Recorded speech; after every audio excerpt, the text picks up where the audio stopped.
Okay, we're here with thanks to 65hurls.com. If you want to get your sticks for hurling, get out and get to their website. We're looking at the best wing forwards in hurling at the moment. When you think of wing forwards, what do you think are the quintessential characteristics that you have to be successful at the top end of the game these days? Hold on a second now. It's wing half forward. You have to get it all in. Wing half forward. You see, I wouldn't go with that at all. I think that sounds more of a Gaelic football type term than it does a hurling term. So if you said it in football, I'd be fine, but not in hurling. I like wing half back as well. Wing half. The best. What makes a good wing half forward? I'd probably say they have to be unbelievably athletic. They have to be basically getting up and down the line, getting in turnovers, getting in tackles. Then they have to be good and composed on the ball as well, creating space for the inside man. I'd say half forwards nearly put up more mileage now than midfielders would in the modern game, I'd say. I think you need to be a big, physical, kind of a brute force and have the ability to, I suppose, get in on top of the play as much as possible. It's a tough role because no more than we talked about the midfield, you can kind of get caught between two stools, as in you can be foraging back your half back into your half back line, and then the ball goes up to the half back that you're marking and you look like a clown. So it's a tricky kind of a one to kind of get the balance. But there's a few different types of half forwards kind of come into this. It's not just what was a half forward back in the day. A half forward was just a ball winner. That was it. Under the puck outs and offload the ball or win a free or whatever. But it's changed massively in recent years. Yeah, I think Kilkenny changed it when they brought Mick Dempsey on board and decided that their wing forwards would have to mimic what Gaelic football wing forwards do, and that's the graveyard shift up and down. You need to be able to protect your half back line and at times allow your wing backs to sit back, because if your team allows your half back line to be drawn all the way out to midfield, then the full back line are in for an absolutely torrid time. So as that wing forward now, you need to be able to get back, support midfield, support the wing back, but also be able to get on the end of moves and have enough pace and enough drive and athleticism so that you can get on the end of a move once the ball is transferred upfield, support runner and knock it over the bar if required. So there's an awful lot required to it. I think Liam McGovern is a very, very good one, and we kind of talked last year that it was a bit of a shambles that he didn't even get nominated for an All-Star, because I don't even think he was that far off the All-Star team itself. Rory O'Connor is another brilliant player. We've all seen that, and he's another brilliant wing forward. And like Davy has very much picked the archetypal modern wing forward, and he's got the perfect set. Yeah, it's funny, like we talked about midfielders and striking the balance between, maybe your not your brains and your brawn, but probably your style and substance or whatever. You look at those two midfielders, Liam McGovern does a lot of the really, really hard work. Mightn't kill you on the scoreboard, but he does a lot of the really, really hard work drop back into midfield. Rory O'Connor would do a decent amount of hard work as well, don't get me wrong, but he'd be the one that you're trying to get the ball to get scores. And if you look at Galway then as well, like when Carl Mannion would fleet between midfield and half forward, but has predominantly played more half forward throughout his Galway career than anywhere else. He's more of a get the ball to him and he'd score from 100 yards, but he's probably not a Gerard Hegarty or a Tom Morrissey who's going to be really, really forceful in play and breaking up a lot of play, but he's going to be the one that they're going to get the ball out to. So when Cathal Mannion was wing forward, Joseph Cooney did a lot of the donkey work, the far side. So there's a nice little balance between, you can't have two stylists, your two wing forwards. It just doesn't work, because then you've got a load of lads that are really good in the ball, but you've got nobody to get the ball, if you know what I mean. Yeah, you know that criticism of Tipperary for so many years that they couldn't get a half forward who could win the ball, and they were absolutely obsessed with this idea of finding someone in the half forward line who could snap 3 or 4 puck outs.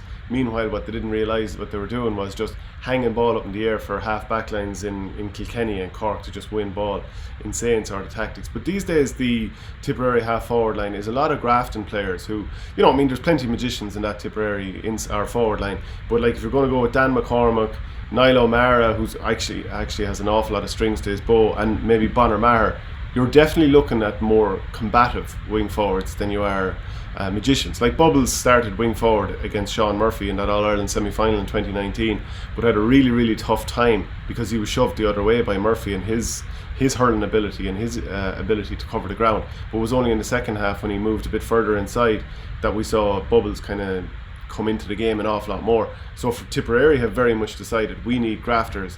And I think probably Limericks, do you think Limericks, because of their size profile, and obviously Tom Morrissey and Gerard Hegarty can both get their scores and they're both brilliant ball carriers. Are they probably actually up at the ahead of Tipperary's, even though Tip are now champions? Yeah, I think a lot of Tipperary half forwards, maybe Jason Ford aside, who puts up big scores between frees and from play.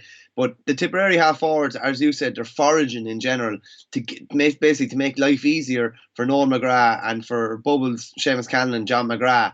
Whereas the Limerick half forward line, yeah, they're making life easier for Galan and getting good ball in, but I think they're having a far bigger impact on play from a sense of breaking down the play, but also getting on the scoreboard as well. I think, like, when you look at that Limerick half forward line, I'm sure we'll talk about Kyle Hayes heavily in the centre forward conversation.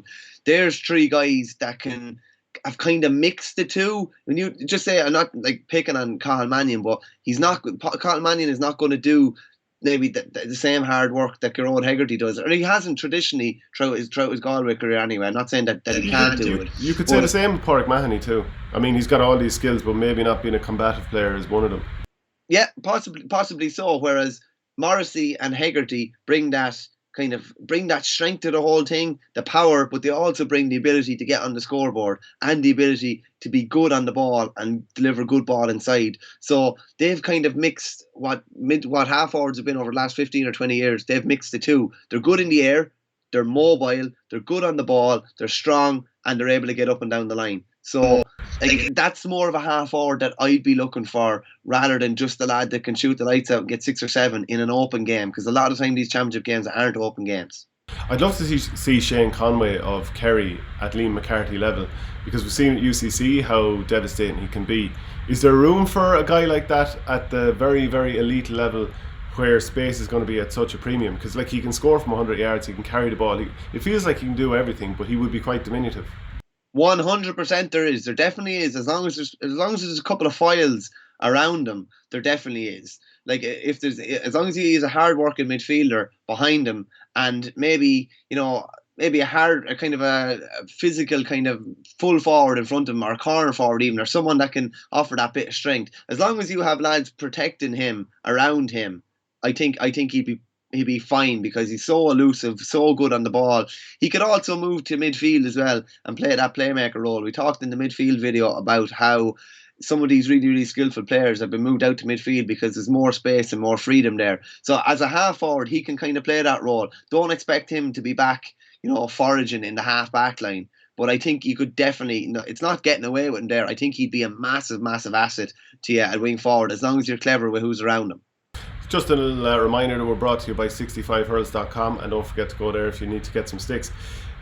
Let's move to the likes of Cork and Dublin. They're probably not teeming with examples of guys who have been operating at the very, very top level when it comes to wing forwards. I think Luke Meade has a bit of talent. Conor Lehane probably has as much talent as pretty much any forward in the entirety of Ireland. But whatever it is, he just can't put season after season together. And maybe Dublin, Danny Sutcliffe, I think, is probably going to operate more centre forward than he will wing forward. And of course he will play wing forward too. But after that, the options are very, very limited, because the forward line keeps getting changed around game on game. Like Conal Keaney may still be there, and he'll be 38 by the time of the 2020 championship start. So that kind of tells you that there aren't 1,000,001 wing forwards coming through. No, that tells you a lot, and it tells you they're going to struggle defensively as a result of that as well. They're going to struggle defensively, as in they won't have a really reliable kind of a player who's attuned with everything that's going on defensively. But they're also going to struggle to get on the ball and get the really good attackers inside. So what was the big criticism last year about Cork, would say, in the All-Ireland quarter-final against Kilkenny? They were totally dominant, and then they couldn't win the ball. And a lot of that was to do with, they have a couple of lovely forwards, particularly inside, but do they have those half forwards that are going to, when the hatches are being battened down, are they going to get lads that are going to win that really dirty ball? And that's why everybody raved about Conal Keaney last year against Galway, is because when the game was in the melting pot, in a real kind of cauldron of a game with Leinster championship spots at place, he was the one that was able to put the hand up and win a load of ball. And that's why I think Gearóid Hegarty and Tom Morrissey are high up in this conversation, because they're able to mix that with the silky kind of stuff as well. It's all great having all the touches and all that, but if you don't have the ball, it's no use. Eddie Brennan is putting together a decent forward line with Laois, and I think Aaron Dunphy is someone worth mentioning. I think with Clare, Peter Duggan if he was still around, and he could get to 2018 levels. I don't think the team didn't hit the same pitch in 2019, but if he came back and he was able to hit that level, right then maybe Clare would have someone. David Reedy's come back after a year away, maybe he could do something. Diarmuid Ryan looks promising. Tony Kelly, I think he's been midfield in the league, but when Colm Galvin comes back, I think he's more likely to be in centre forward. I mean, all of that is a kind of a movable feast, but I think more likely you're looking at centre forward there, because he presents such an issue for other teams. Do you mark him or what do you do? But Clare, yeah, they're another team that probably don't like, and even across the board here, there aren't too many free scoring half forwards, are there? No, not as many. Not as many. Carl Mannion would probably be the one that you think of. He scored 7 from play, obviously, against Kilkenny last year in the Leinster Championship game. But it's not that type of a role now, really. And even Carl Mannion doesn't get to do that often, say, since Joseph Cooney left. Joseph Cooney kind of provided that he, at least you know, on that half of that side of the field, or even coming into the middle, that he's going to provide that physical force and he's going to get on ball and he'll be able to offload ball. Whereas Mannion's probably going to have to come back to midfield maybe now, and he's going to have to do a lot more kind of foraging maybe than he would traditionally do. I think it's interesting to talk about Kilkenny as well. You mentioned there about Mick Dempsey and how they are probably the ones that probably kind the new half forward role and what exactly that entails. They obviously still have a couple of really good half forwards. Walter Welsh should usually be around the half forward line. He works very, very hard, but he is still that kind of acid in the air. That's probably where you think about most. And unusually, I suppose, he's brilliant in the air, but when he gets the ball, that he's able to remember the 2018 league final against James Barry, when he got the ball with 45, 50 yards out and was able to take on the whole defence. And then even last year, John Donnelly, who had hardly played a minute at Championship, came in the All-Ireland quarter-final and was absolutely outstanding, was able to mix. He's a really good example, I think. When he was a big kind of a raw kind of physical specimen, but he's unbelievable hands, really, really good hands. I remember Noel McGrath actually sickened him last year in the All-Ireland final with a shoulder, and he was winded for a couple of seconds, and then he was able to come back again. But he's a brilliant paw. He's really good on the ball. He can score from 100 yards anywhere. And he's probably introduced the physical element that was probably slow to develop with him, but he's introducing that now. He's got 3 or 4 years of strength and condition under his belt, and I think he will get better as years go on. But I think it's just finding that balance between, the sublime and I suppose the really, really kind of stubborn, hard working half forward. I think Wally Walsh has potential to be the best wing forward in Ireland, and he has kind of shown flashes of it at times. But because that Kilkenny forward line doesn't have the same spread of brilliance across the whole lot. I mean, in like 5 or 6 years ago, 10 years ago especially, that forward line, every single position was a potential hurler of the year. Whereas now, obviously, TJ Reid is unbelievable. There's another couple of lads who could shoot the lights out on different days, but I think he's probably been asked to do more than he would have been in the past. He's probably not a natural free scorer who's going to score 6 points in a game, and he has potential to score 4 or 5. But I think it's tougher for him to get to that same level because of what's around him. Adrian Mullen's another guy who potentially could be unbelievable for years to come. Obviously did his cruciate this year. All-Ireland final maybe didn't go his way, and I suppose this thing, all this talk of him getting sick the morning of the All-Ireland or leading into the All-Ireland probably didn't help his cause either. But now if we're going to try and narrow it down to the best wing forward, that's a tough one, isn't it? I'm starting to lean towards, I think Gearóid Hegarty and that form he showed in the league this year, I think he's probably right up there. Yeah, I'm leaning towards the 2 Limerick lads, I think, as well, because I think they can do damage at both ends for you. They both, Tom Morrissey got a goal in the 2018 All-Ireland final. Gearóid Hegarty has popped up with a goal as well. He also has, Gearóid Hegarty's never afraid to do that flick or do little pieces of skill and stuff as well. I think it's those two are the top of the equation. Now, I will say this as well. I'm not sure how long your career can last playing that type of a role, because I think it's so physically demanding as well. If you look at, in fairness, up until last year, Bonner was invincible enough, but a couple of knocks would have put him back in various years as well. I think that role requires more durability probably than any other role on the pitch. So it'd be interesting to see if we're having this conversation in 4 or 5 years, whether we're still talking about Gearóid Hegarty and Tom Morrissey, particularly Gearóid Hegarty, who's such a big man. And you'd imagine that like hip and knee trouble could come down the line just because of the amount of ground that they're covering. But both of them are right up there for me, because I think it's easier to have the free scoring forward, half forward. I think it's harder to find someone like one of those two. And actually, Rory O'Connor might have a nice blend of both because of what he offers. Liam McGovern can't be left out of the equation. I think like Niall O'Mara has pretty much everything. I think he can be a really important player. Like, maybe he doesn't have the size of those Limerick half forwards, of course he doesn't, but he's so dynamic. Goal in the All Ireland final. I think he tends to stand up against pretty much every team he plays against, and he has the versatility to go elsewhere if you want him. And actually, even as a wing forward, the fact that you have that versatility, it's required, because you're never just going to be in the half forward line. Shane Conway probably has as much scoring as Cathal Mannion here.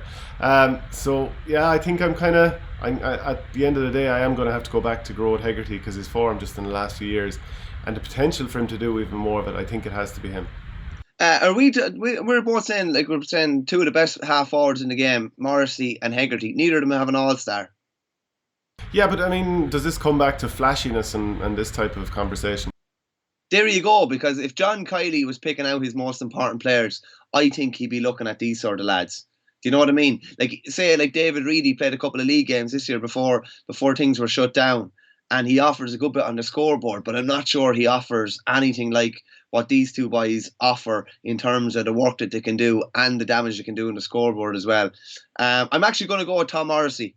Gearóid Hegarty has the height as well, but I think Tom Morrissey kind of defies maybe his size. He's only about 6 foot, I'd say. And I'll go back to that point that he got against Kilkenny, soloing down the sideline in the wet, when Kilkenny were after drawing level, I think, and it looked like Kilkenny were gonna, claw back, even though Limerick done all the hurling, and he just kind of stood up. And I just think invariably, I think it's very close between him and Hegarty, but I just think Morrissey's been unbelievable the last 3 or 4 years, and I think he typifies kind of everything that's good about Limerick, and I'd say he typifies everything that John Kiley wants in a half forward or in any player.